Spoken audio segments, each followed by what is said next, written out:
¿Qué tal, amigos? Bienvenidos a un nuevo episodio de Temporal de Misterio.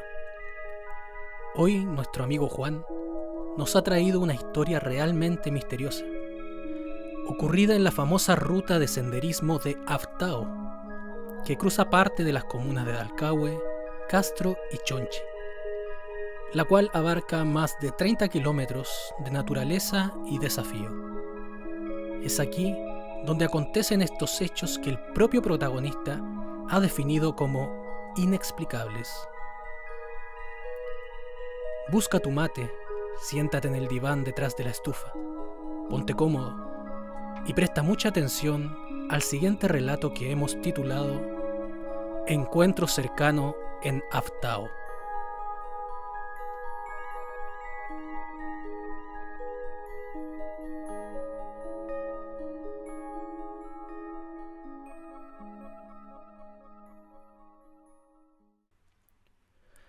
Siempre hay sucesos y acontecimientos que no logras explicar. Les contaré la historia que nos sucedió en una caminata de senderismo camino hacia Aftao. Era las 5:30 am, si mal no recuerdo era febrero del año 2006. Llegamos temprano para aprovechar el día. Creo que estaba a punto de amanecer, porque a pesar de la nubosidad y la neblina, ya se veían a lo lejos unos rayos de luz. Junto a mi papá y 2 hermanos, emprendíamos el viaje al Pacífico, como se dice coloquialmente, el cruzar de forma transversal la isla de Chiloé y llegar a donde está el majestuoso mar abierto. Nos acercaron hasta un río, en donde ya la camioneta 4x4 no podía cruzar. Se sentía una leve llovizna y el frío calaba hasta los huesos. Era nuestro primer viaje de los hombres de la familia. Mi papá, un hombre de 48 años, robusto, de gruesa contextura. Mi hermano mayor, con unos 25 años de edad, atlético, alto y moreno. Fácilmente podría camuflarse entre la oscuridad.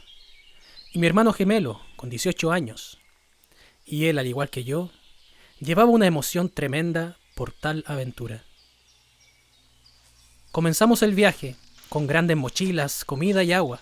Sabíamos que nos esperaban aproximadamente 35 kilómetros de caminata de ida y 35 kilómetros de vuelta.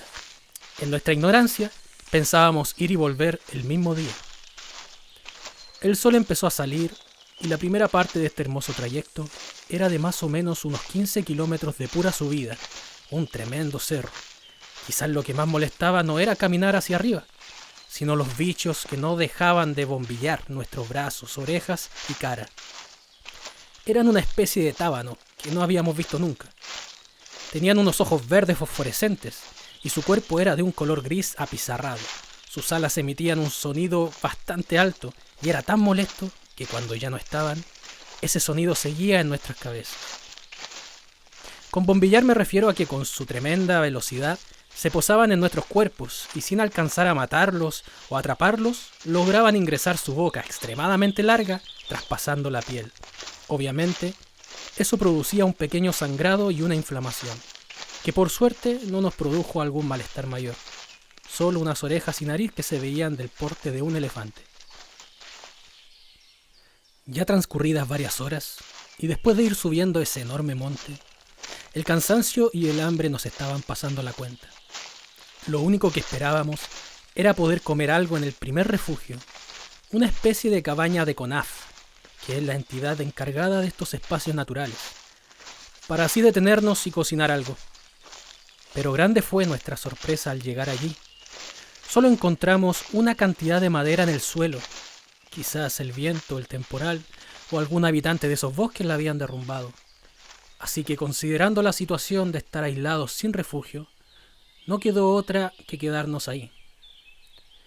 Nos sentamos en unos troncos húmedos que pillamos y desde ahí, en un momento de calma y de profunda contemplación, podíamos observar nuestra majestuosa isla, hermosa en sus verdes montes y azulado mar. En esos momentos nos sentíamos privilegiados y en una especie de éxtasis natural por la belleza del lugar.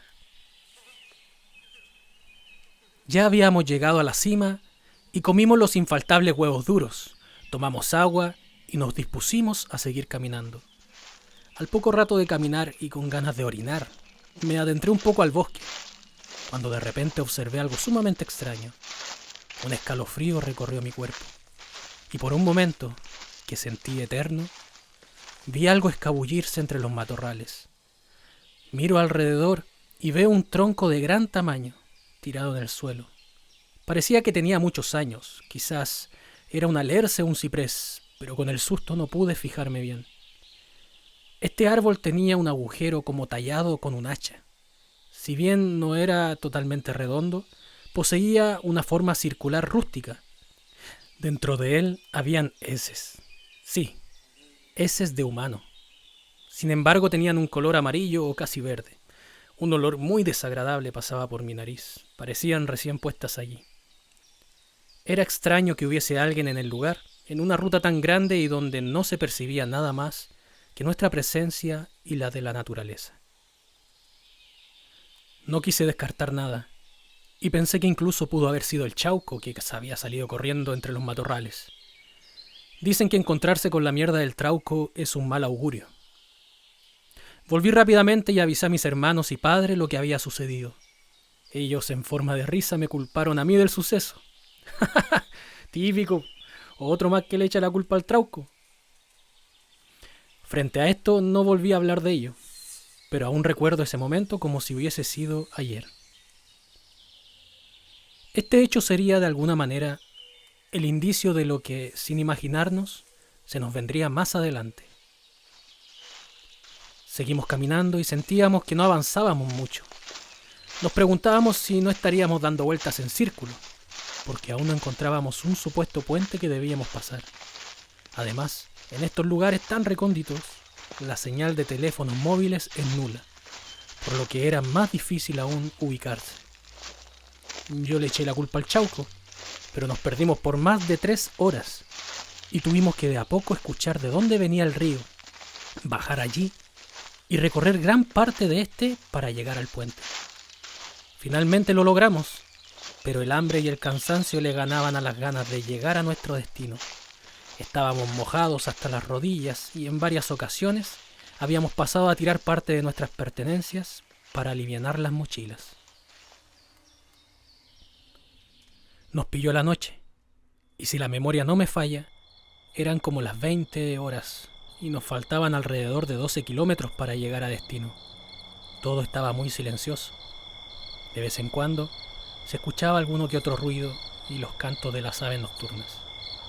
La noche estaba estrellada, muy despejada, y el frío volvía otra vez a congelar los huesos. Las linternas nos ayudaron a encontrar un lugar más o menos idóneo para poder armar la carpa, comer algo y pasar la noche. Nos sacamos las mochilas, mi papá encendió una fogata mientras nosotros con mis hermanos armábamos la carpa. Una vez terminadas las tareas, nos fuimos a sentar junto a mi padre cerca del fuego. Él estaba cocinando unas salchichas y unos pollos en una parrillita para que pudiéramos comer algo y así tener energías para el siguiente día. Empezábamos a comer y a contemplar la belleza de las estrellas, entre tanto que conversábamos de anécdotas familiares que con risas y mucho gusto recordábamos en torno a la fogata. Así se nos pasó la hora. Mi papá ya se había ido a dormir después de comer y nosotros nos habíamos quedado un rato más para compartir y aprovechar la belleza de la noche. Bueno, después de todo este contexto, es que les voy a contar lo que ocurrió y que, hasta el día de hoy, no le encontramos alguna explicación racional. Quiero acotar también que mi papá y mi hermano mayor son bastante incrédulos y escépticos de estos temas. Siempre tratan de buscar el sentido lógico y concreto de las cosas, pero aún así, no logran dar respuesta a lo ocurrido, y es más, el miedo también los acompañó en esa noche. Eran aproximadamente las 1 de la mañana, la hora en donde la profunda noche y su silencio se hacen dueña de todo. Fue entonces, unos minutos más tarde, mientras conversábamos alrededor de la fogata, que mi hermano gemelo de pronto se quedó pálido y sin hablar mirando hacia un cerro que nos cubría. «¿Qué pasa, hermano?», le dije. Y él, de forma extremadamente cautelosa, nos dice: ¿No creen que es raro que sobre el cerro que vemos al frente hayan dos luces moviéndose tan rápido y sin trayectoria fija? Junto con mi hermano mayor miramos hacia el cerro y efectivamente lo que él decía era cierto. Nos recorrió una sensación de intranquilidad al corroborar que sobre este cerro había dos luces muy potentes, casi como unas bolas de fuego, literalmente revoloteando en el cielo, sin una trayectoria lógica a nuestra percepción. Descartamos inmediatamente que fueran aviones o incluso satélites, ya que la velocidad de estos objetos era muy alta. No sabría decir algún aproximado, pero era muy alta. Tanto que si quizás hubiéramos estado más cerca, nuestros ojos no podrían haber seguido sus desplazamientos. Inmediatamente pensamos que eran ovnis o brujos, pero estábamos seguros que de esta tierra no eran. El miedo nos dejó estupefactos por unos minutos. Ninguno de los tres hablaba y seguíamos mirando, así como los objetos seguían moviéndose de forma circular y elíptica. Rápidamente mi hermano mayor apagó el fuego con agua y tierra y dijo: «Hermanos, vamos a dormir mejor. Tranquilos, no pasará nada». Quedamos totalmente a oscuras y entramos a la carpa, donde mi papá roncaba sin saber nada de lo que afuera en medio de la noche acontecía. Cada uno se puso en su saco de dormir, pero ninguno podía dejar de pensar en lo que habíamos visto. Pasaron unos minutos y aquí sucedió lo que más nos aterrorizó en esa noche. De la nada, la carpa se iluminó por completo, como si una gran luz se pusiera enfrente de ella para alumbrar con todo su resplandor. Nuestros sacos de dormir se convirtieron en fortalezas impenetrables frente al miedo y vulnerabilidad que sentíamos en ese momento. Mi padre fue el único que se atrevió a levantarse para ver qué pasaba. Para su sorpresa y la nuestra, no había nada. Pero no podía explicarse cómo la fogata recién apagada, con agua y tierra por mi hermano, se había vuelto a encender. Apagó la fogata nuevamente, asegurándose aún más que quedara bien, y volvió a acostarse. Pasaron unos 10 minutos desde esto, cuando nuevamente la luz apareció de la misma manera. El miedo ya era incontrolable. Habían sido una serie de cosas esa noche y el terror se acumulaba en cada uno de nosotros. Alguien tenía que salir a ver qué pasaba, pero entenderán que nadie quería. Así que, como ejercemos la justicia acá en Chile, lo sorteamos al cachipún. El desafortunado fue mi hermano mayor, que con mucha cautela y despacio fue asomándose fuera de la carpa. Sin embargo, no había nada. Solo estaba la fogata prendida.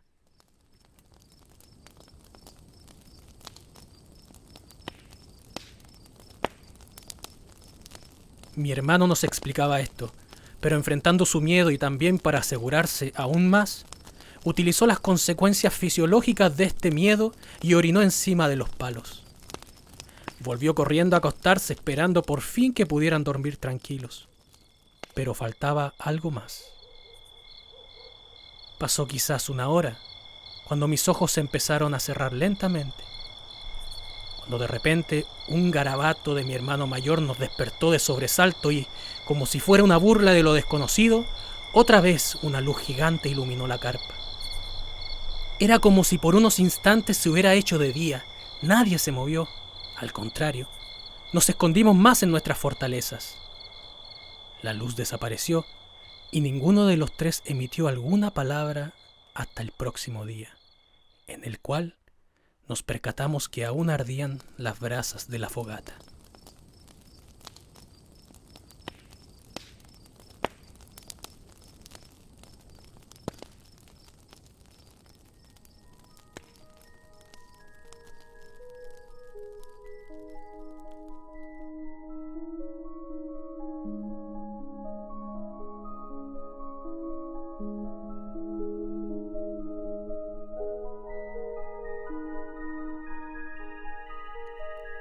Agradecemos sinceramente a Juan por compartir con nosotros este inquietante relato.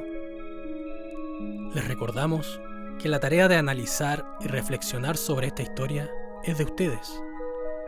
Nosotros solamente ponemos en la palestra las experiencias para que sean ustedes, queridos oyentes, que saquen sus propias conclusiones. Les invitamos también a que si tienen alguna historia que les haya ocurrido en algún lugar del archipiélago de Chiloé, no duden en contactarse con nosotros a través del Instagram @temporaldemisterio. Sin más que decir, nos despedimos agradeciéndoles de corazón su sintonía. Nos encontramos pronto en un capítulo más de Temporal de Misterio. Hasta entonces.